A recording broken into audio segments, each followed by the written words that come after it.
আল্লাহ চাইলে তো ওই অসুস্থ ব্যক্তি তাকে আল্লাহ সুস্থ বানায় দিবেন ইনশাআল্লাহ। আমরা 7 বার পড়বো, আমি পড়বো, আপনারাও পড়বেন, এরপরে ইনশাআল্লাহ দোয়া করবো। জি, সবাই পড়েন। আসআলুল্লাহাল আযীম রব্বাল আরশিল আযীম আইয়াশফিয়ানি। আসআলুল্লাহাল আযীম রব্বাল আরশিল আযীম আইয়াশফিয়ানি।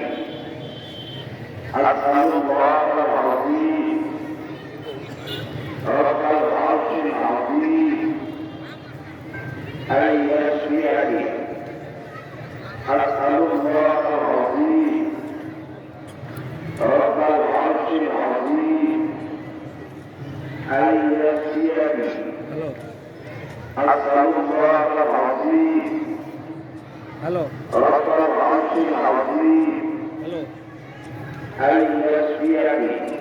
এটা কত বস্তা?